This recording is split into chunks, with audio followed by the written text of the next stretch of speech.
All right, we're going to continue working on the still match one. For the assignment, I'm only going to require that you put the one item in there, so at least like the recycle bin. If you want to add the chair in there as extra, or you want to add Amanda in there, or whatever else in there, you definitely can add that as extra. But the whole purpose of this is just to be kind of like the introduction to the interface so we can see how things are going to go. Now, before I go any further into the nuke part, what I do want to show is inside like a 3D world, just different ways that we could kind of use that same setup. What am I new? It's been that long, Jenna.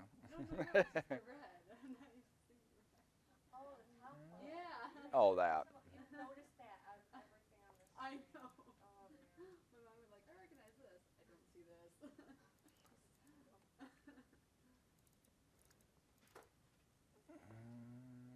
Recycle bin, backplate. Yay.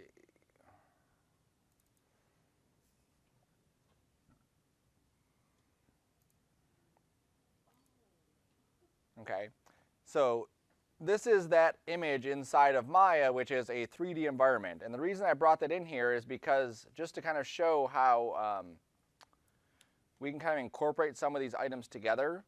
So if I just kind of move my world around like that, that's pretty close enough-ish. There we go. Okay.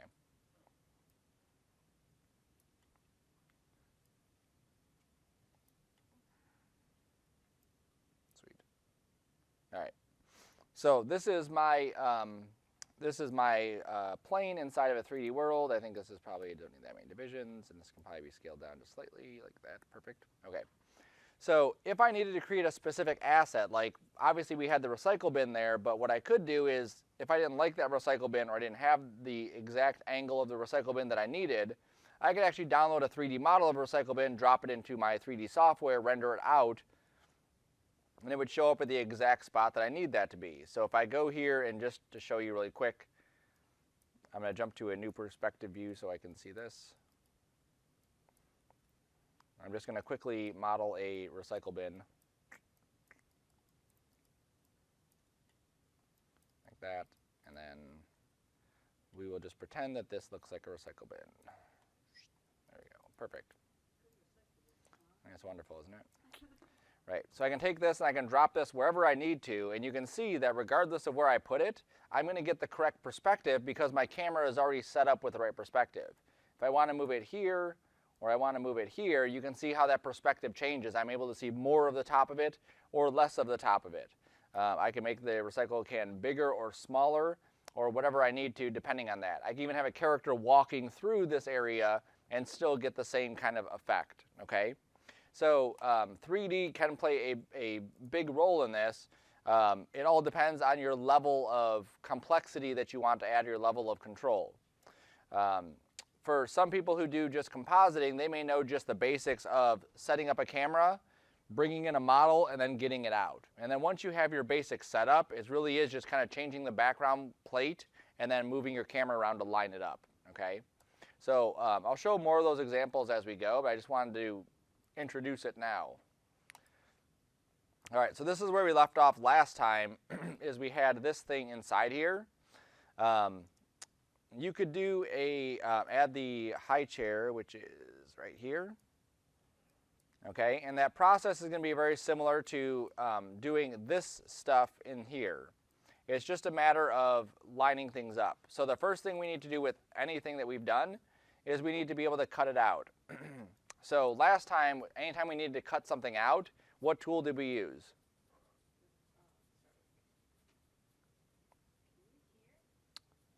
The keyer, why did we use the keyer? Because it was on a green screen, right?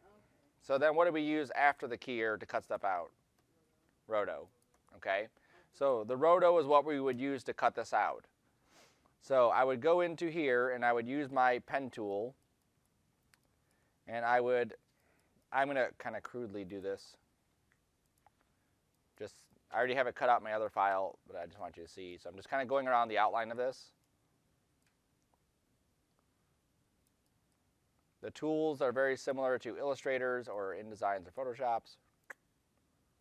I'm going to go here and then come down.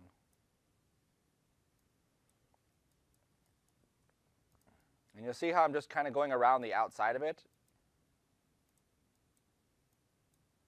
So just pretend that that's perfect. It's perfect. There we go. Okay. So that's one shape that I cut out. So after we roto, the next step that we typically do is we would pre-multiply it. Okay? And that applies that roto shape.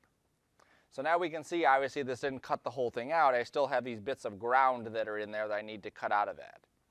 So you may think, well, add another roto and then cut that out. Then add another roto and cut that out. We don't need to do all of that. On that first roto that we had, I can go over here and I can create a new shape. So I can go to this and just start drawing another new shape right here.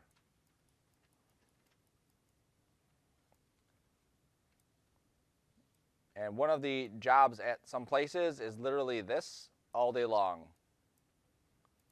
And it pays about $10 an hour-ish to do that.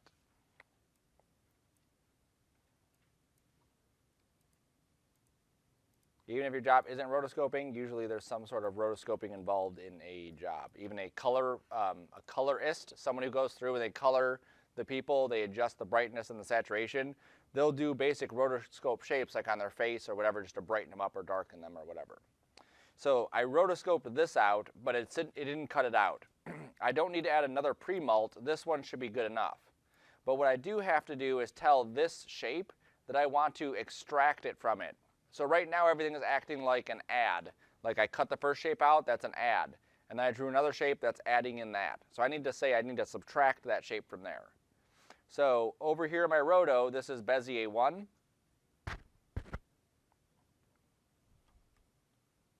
Just making sure I'm still recording, which I think I am.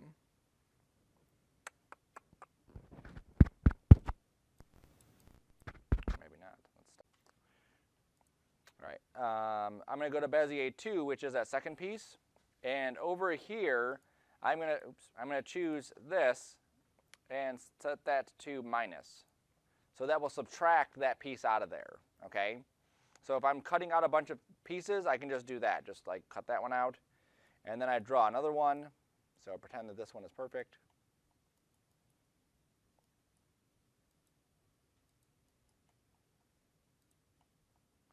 Oh my gosh. It's too many shortcut keys for one day. This, and that. There we go. And then I will again set this one to minus. And then that will cut that piece out, okay? So a lot of times what you can do too is you can do a very, very basic rough cut, just kind of like go around the shape just to see if the perspective's working, if any of the stuff's working, and then you can come back and refine it all. And because everything is kind of like this chain method, this node graph, it's very easy, it'll just fall in line, okay? So once I have the chair, once I have it rotoed, once I have it pre-multed, then I can merge this into my plate. Now, depending on how I want this to be placed is where this would go. If this is going to be behind this thing, I may put it like further back in the chain than I would normally, okay, or I would otherwise. Putting it right here is perfectly fine. Oops, sorry, not right there. That's the wrong spot.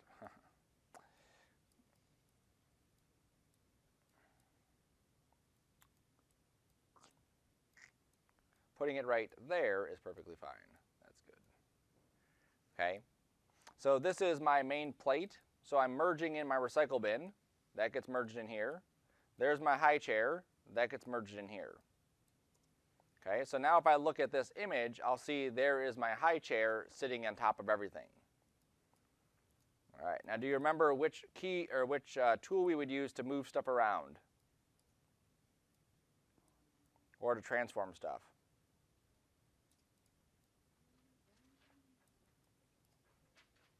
What was that? T. Yep, T for transform. Okay, so once we have the T for transform, we can scale this in and position it where we want. Now again, everything is about eyeballing this or prospectively looking at this to see what is going to look good, where should this chair be. Obviously, the chair this size, that doesn't make a whole lot of sense. So at some point, it has to come scaled down. And depending on where we want the chair, obviously that's going to control what we're seeing. Having the chair up here, that looks like it's way too high for where this is. Bringing it down here, that seems like it's a bit more appropriate. Right there feels a bit better. Oh my gosh. I'm going to close my roto so I stop selecting points. There we go. Okay, so I can start adjusting where this thing is. Now if I put it right here, we can't do that same trick we did with the trash or the recycle bin, because in the recycle bin, that had pretty much a flat bottom. If I try to create the reflection for this, so let's just say I hit the merge and I have a transform here, and I'm just merging this back into this mix. Okay, so just like we did with this one, transform goes to a transform, transform to a transform. Here's some color adjustments, and then it merges back in. Okay, so with this one, to create that reflection, if I flip it like we did before, you'll see that the bottom of the legs are not lining up. Why are you not playing nice? Transform, yes.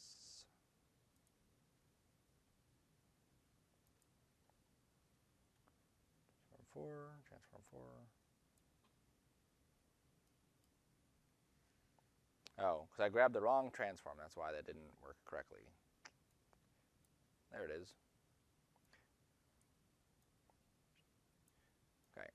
So you can see how the bottom of this leg isn't going to match perfectly the bottom of that leg. So this is where we get into more of a different way to set this up, where we would have to actually break this into several pieces in order to get this reflection to line up correctly. Okay? If this was done inside of CG, inside of a 3D program, we could actually render out reflections and render out shadows and then put all those things together inside here. One of our assignments will be to do just that, okay? Not the 3D part. I will do the 3D part. You will just do the compositing, okay? So this one's a bit trickier to do for that. So I'm just going to ignore it. Just merge this back in. Actually, I'm not going to merge it. I don't need to merge that. Okay, you can merge that if you want to. Add that in there. On the one that I showed before, I just kind of cheated and put it like right up against it. It's like right up against the camera, so you don't even see the bottom piece. It's loading. At least I think it is. There it is. There it is. Yep. So here is this chair, and you can see how close it is to the screen. We don't see the bottom of it. We don't see the shadows. We don't see the reflections. So it's a quick way to get it, so that we don't have to deal with any of that mess. All right. So now the next step we actually need to deal with is if we look at this grain pattern. This is what we talked about before. The grain on this brick is different than the grain on this recycle bin, okay? Depending on what my camera was set to when I took the picture of the recycle bin, the picture of the canister, it's going to totally change what they look like. So what I want to do, I'm going to delete this just so I don't get confused, is I want to remove all the grain from this, okay? I could try to add grain from to the recycle bin here, and that's acceptable to do too, except the fact that my grain that I put in the recycle bin will never ever be perfectly lined up with the grain that's on here. If I remove this grain, then what I can do is after the fact add grain to all of it at once, and now it feels like it's more together, okay? So if I go to this one, you can see the grain pattern on here. Even though it's a lot more, it matches what the grain pattern is. That's probably a little bit too much actually. It matches better what the grain pattern is on the other side. So that's what we're going to do. I'm going to scoot this over here because that makes it easier for me to see. And scoot this down here. Good. Okay. So I need to remove the grain from this brick. So I'm going to grab this item here. And then remember, everything is over there. It's just a matter of where it is inside here. This button here has a de-grain simple or denoise. So I believe I want the de-grain simple.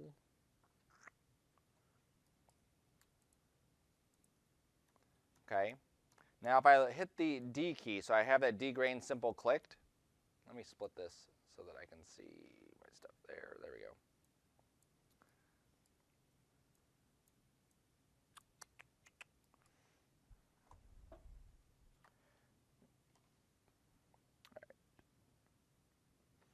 If I click the a D key on this D grain simple, what it's going to do is it's going to deactivate that D grain.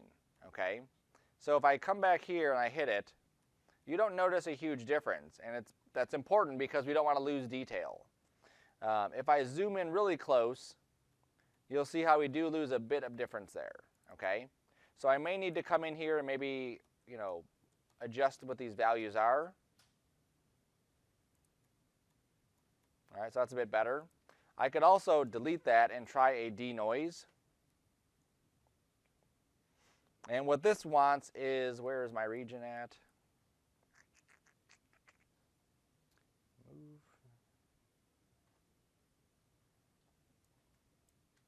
Source, yes. Digital source, yes. Modulated.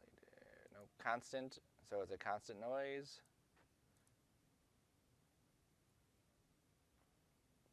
Where's my analysis region? Usually there is a shape somewhere on here that I move around and it's not showing up.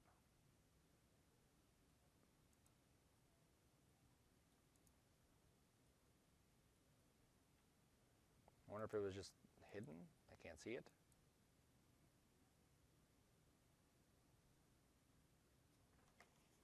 I'm going to change the batteries in this real quick. I'm being paranoid because it's at the end of the day.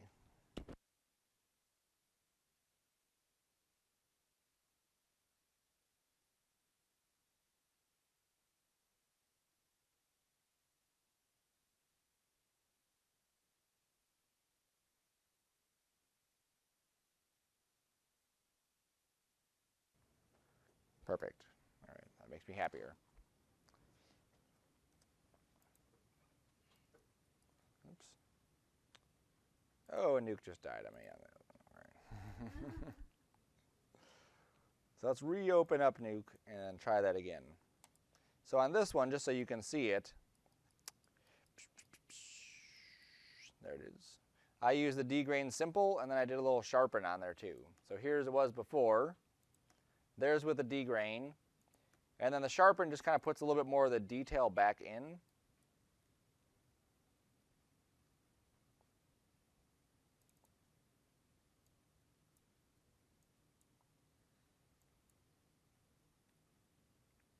That stopped working too. All right, let's open this back up and then do that again. So we're going to go to that. Yes. Nuke saves your stuff for you, so you can always use that. All right, so let me go back to my denoise. Move the analysis region. Yes, I know that. Where's the analysis region? Oh, there it is. Way down there. All right, so I'm going to move this to an area that I know is pretty noisy.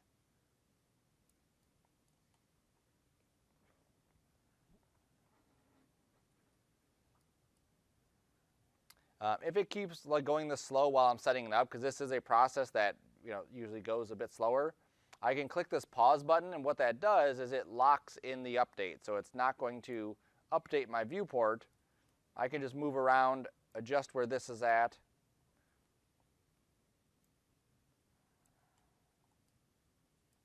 Oops, I need at least 80 pixels apparently. There we go. And then I unfreeze it.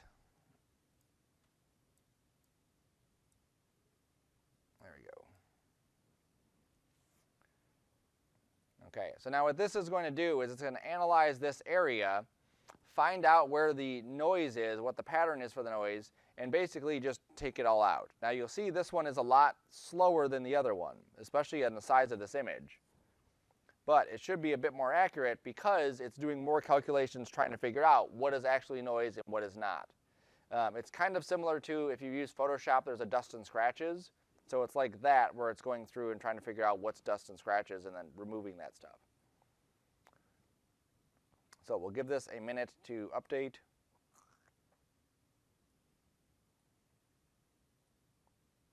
There we go. So now if I hit D to disable that,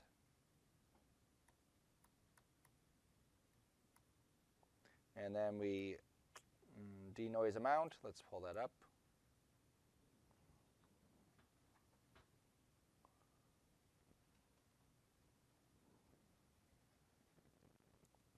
And I'm going to pull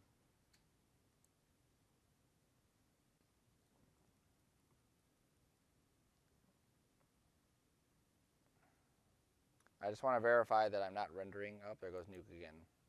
All right, we will not be using denoise for this one. Maya's not rendering. Nope. I'm just going to close Maya down.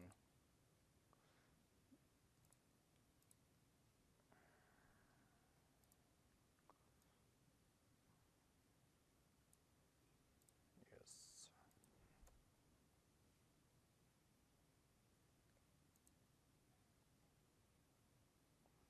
So I'm going to just delete that and just use that de-blur one, or de-grain, thank you. You got me flustered, nuke. There we go. Oh, but it crashed again. Look at that. Oh my god. All right. So we will use a de-grain, simple.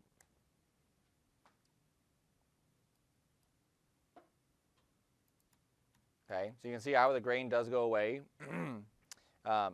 Sometimes you may want to add a grade after this, just to bring back some of those values that you may have lost. That's like way too much. Just delete that grade.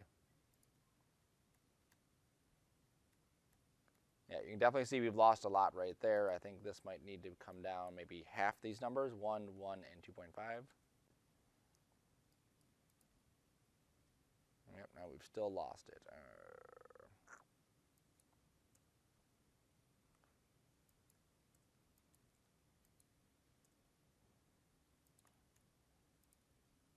No, but it's still gone. Let's just try the de-grain blue.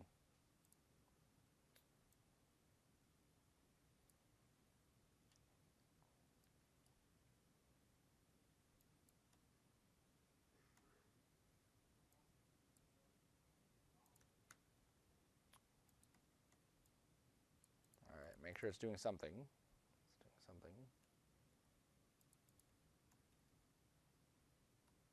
Oh, there it goes. It doesn't help if I'm zoomed in on that spot. All right.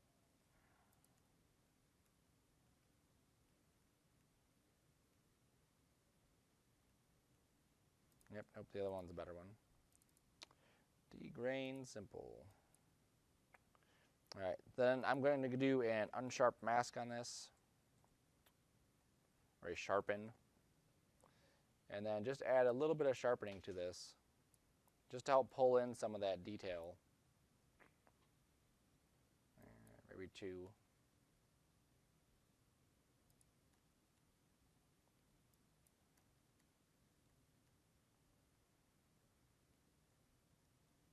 There we go. Okay.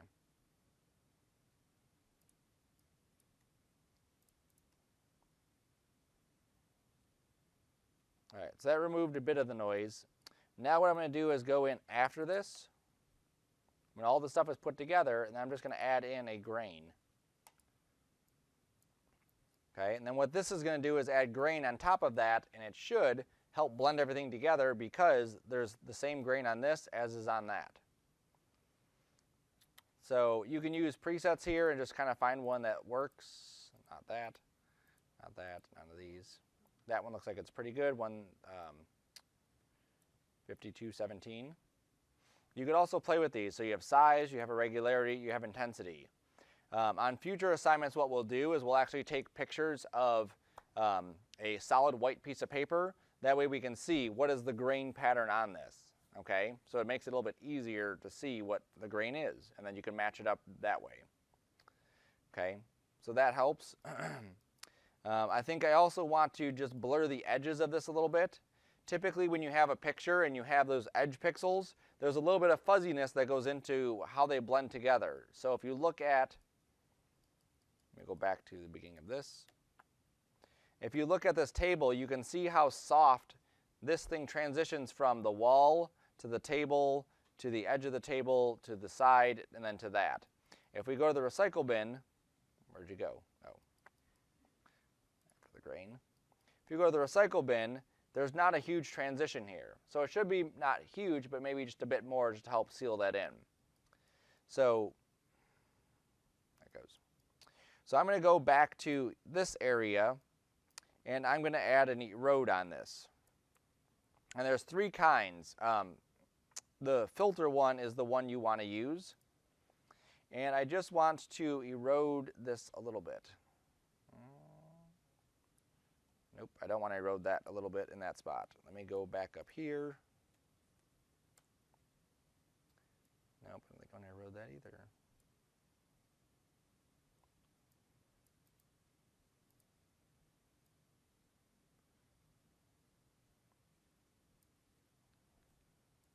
Oh, sorry, I clicked the wrong one. Dang it.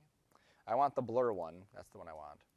So what this is going to do is I'm going to go to RGBA, and this will erode the alpha channel and allow me to blur the alpha channel.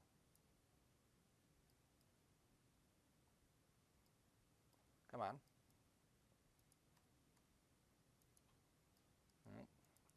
I need to scoot it up just a bit more. So let's go after the roto.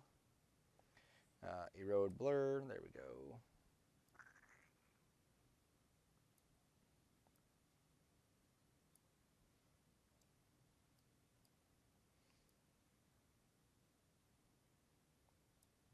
So I can blur this even more than one. I can go up to like 10 or 30. It all depends on the size of your image as to how big you need to go. So that's 50. So here it is without, there it is with.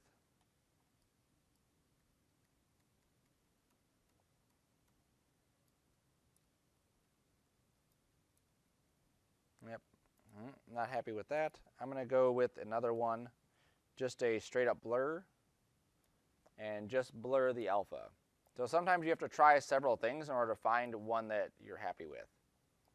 So I like how this is blurring. I don't like the fact that I'm getting green poking through here. Oops. So I'm going to use my own erode and blur. So if I add a erode, which is a renamed dilate after you make it,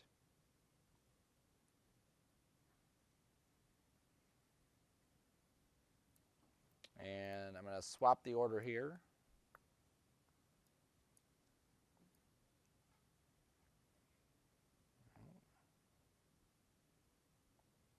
Come on. Let me knock that blur down some. That's better. And that's the wrong way. There it is. Okay. So now the edges are just kind of, they're eaten away a little bit, but they're kind of blurred a little bit nicer in with the side of that.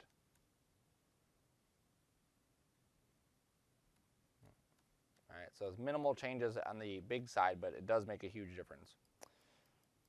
All right, so we've added grain to this. I've added a blur and a dilate. This blur here, that should have done what this one did. Or, you know, what these two did, but it just wasn't playing nice, so I had to separate them.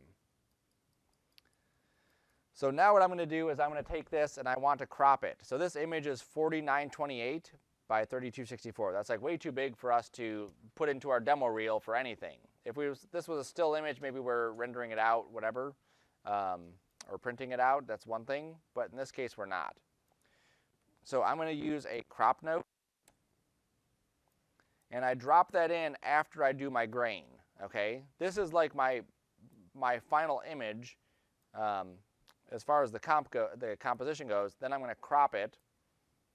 And this is where I'm going to crop it to what I want. So I want this to be, let's say, in the 16 by 9. We talked about that before, the 1280 by 720 format. And then if I say reformat, it'll automatically reformat that. If I don't say it, you'll see how we still have a black bar here and a black bar there. So basically what this is doing is just cropping it. It's not actually like cutting off the top and the bottom. So I reformat, now it does that. And now this is going to be confusing because there's a reformat node that we also need to add. And this will actually resize it to the dimensions that we need, okay? So this just cuts it. I'm going to go to reformat and say I want this to be a 1280 by 720 image right there. Okay, so now that fits perfectly. So now when we render this out, it will have a 1280 by 720 image, not a 3900 by whatever. Now if we needed to, we can go to, let me close all these so we can see which one I'm playing with.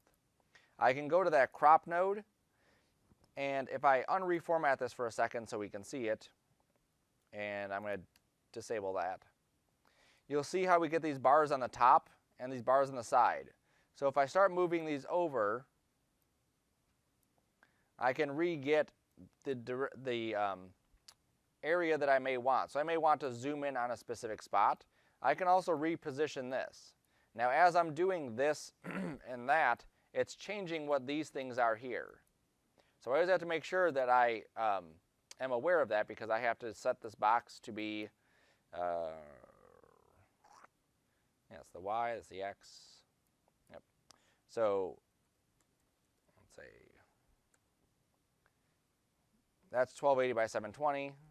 I'm going to hold shift as I drag this up. No, I'm not. Let's reset that. There we go. I'm going to leave it like that, and then I'm just going to grab the middle and move that around. I can also add in after this a transform node, and that way I can move this around too and grab different areas. All right, so I'm going to leave it right where it was. That's fine. Oops. And make sure this is set to reformat. And that should be good. Okay, so now this final image is a 1280 by 720. I want to do some final color corrections to the top of this. So if I hit grade, remember that's one we're going to use quite often. Let's say that I wanted to adjust the tone of this color, the image. I want to make it maybe a little bit more blue or a little bit more yellow. Up here at the top, you can play with the red, green, or blue. So when I grab these sliders and I'm doing this, that's affecting all of them at the same amount. If I click red and green off, now I'm just affecting the blue so that I can tint just the blue. Or if I'm playing with green, then I can do that. Now as I switch between these, it's not like going into a different menu and changing just the red and then going to blue and then changing blue and then going to green. That is just affecting red, green, or blue, whichever ones are clicked. Okay? So what I mean by that is, let's say I go to blue when I do that, and then I check green, you'll see that green just gets whatever I just put on top of it, and then red that gets whatever I put on top of it. So if you want to separate these or control these individually, you have to create a node for each. That's like a big hassle. Way over here on the right, you see the number 4. Any of these 4s mean that instead of having a single slider, I click 4 and I get red, green, blue, and alpha channel that I could then play with.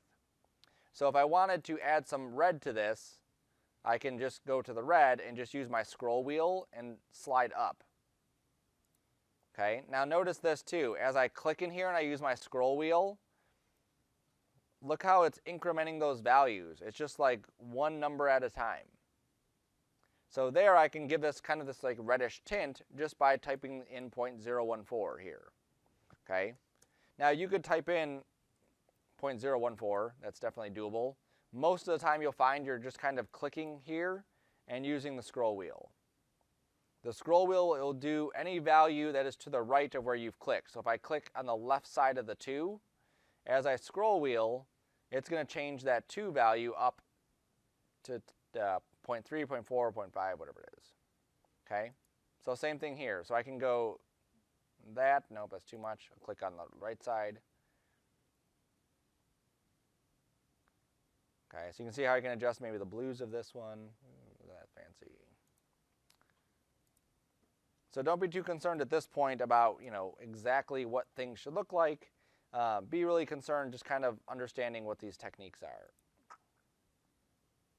Okay, so let's say I like this tint here.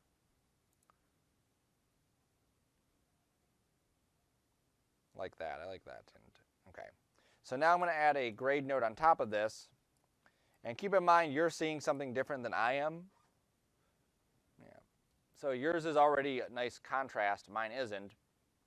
I'm going to take my black point and I'm going to pull it up. And I'm going to take the white point and pull it down. Okay, and what this is doing is darkening the blacks and lightening the whites. Okay, so now before these two grades it looked like that, very boring-ish.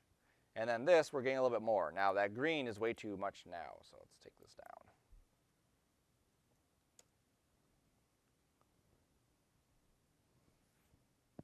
Point 0, come on.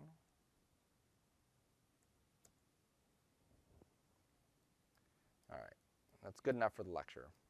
Cool. All right, so now we have some kind of greenish tint to this. Okay, and then the last thing we want to do is we want to add a vignette. So a vignette is, I believe we talked about this last time. Vignette is just a darkening around the edges. There we go, just like this, darkening around the edges, darkening around the edges. Okay. So I'm going to add a constant. I'm going to add a roto to it. And I want this to be a vignette that is, like I said, darkens around these edges. So what I do is I create this very tiny shape in the middle. And then I drag these little feather anchors out to the edge.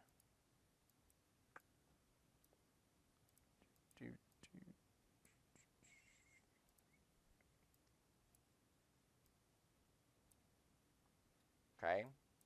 Now we don't see anything yet because this isn't hooked up. So it has to be hooked up into the chain. So we just do a merge and drop it into the chain. Now it's going to be backwards. So what I drew is dark in the center and light on the outside. So if I come over to my roto, let me zoom out so you can see this, I click the invert button, it will invert it, so now it's the opposite of what it just was. Okay, so now I have a vignette on here, and we'll also see that there's a big box around the outside. For some reason, I'm going to click, not for some reason, I'm going to click S on the background. It didn't save when I was setting my resolutions here. So this one should be set to that,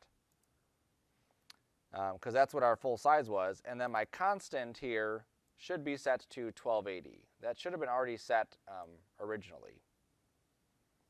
There we go. So now everything matches up with that. I'm going to go to my roto again. I'm going to go to the Bezier, and I'm just going to feather this and just soften it up a bit. Okay, so now here it is before, and there it is after. Okay, I can go back to the roto, and I can click on the Bezier again. I can play with that opacity to control what the opacity looks like. I can go to the merge, and in this case, I can change it to multiply. In that case, not in that case. Oh, I'd have to pre-multiply it. Well, typically it would be the same or similar-ish enough we wouldn't notice a huge difference. So just leave it on over. Okay, so we brought in an image, we've added our trash can, and we have the reflection, we have the shadow there. Now I can really see that. Oh, let me see it up there. You can, yeah. So remember the issue we had last time where I did not pre-multiply after these. So I'm just going to go here and pre-multiply. And now that's much better. Okay, cool. So now what I need to do is get this thing out of Nuke so that we can actually have something that we can show other people. So we read a file in, that's how we got it in initially. So when we send it out, we write the file outward. So I'm going to go to write. Whoops. I'm going to click on the file folder, and I'm going to put this into my folder where I've been saving stuff. Where have I been saving stuff? Here, here, here, there. So I'm going to call this Sarcona_stillmatch_final. .tif. Okay, and then I will hit render. Just like Maya, we have to render things out, just like Cinema or any of those softwares you guys have used before. There we go. So it's done. So now what I should have somewhere in here, not there. There's my still match. Here is my Sarcona Still Match Final. Beautiful. Let's open it in something that will actually preview it. Open with Paint. I'm sure Paint will take care of it. Nope. I'll open it in Photoshop.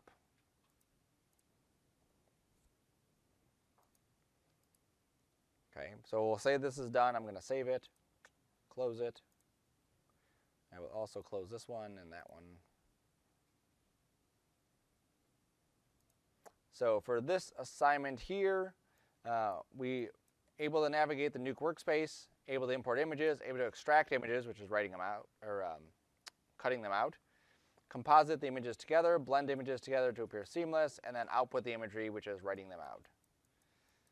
And then we're doing a still composite image from Photoshoot, 1280 by 720, and we're turning in everything. So just stuff to note for in a second. Yep, there's our image. Perfect. Sweet. Now we could have done the vignette inside Photoshop too, but once we have it set up inside Nuke, we really can just copy those nodes and drag them into any comp that we use and just reuse that exact vignette every time and just tweak some of those values. So that's what's great about doing it that way. Sweet. Okay, so by the end of next class we're going to start something new, but by the end of next class, this will be due. So you'll have some time, obviously, today to work on stuff. I'll be around and helping out. When you do have it done, in the 2560 folder on the Z drive, there's a still composite, if I spell it right, turn-in. You will put your still composite turn-in entire folder inside there. So I would grab my entire still match, which I am going to rename Sarcona Still Match so I know whose it is. And I would drop that entire thing right inside that folder. Okay, and that way when I look at it, I'll be able to see your Nuke file. I'll be able to also see your still match. Oops. I should see your Nuke file is obviously nicely organized. Your nodes are not all over the place or clustered, or they're not crossing lines. And then your still match, obviously I'll be able to see the end result. Okay. Sweet. Questions? Whoops. I'm going to delete all this stuff. I don't know what this is. I'll put it in a folder for now.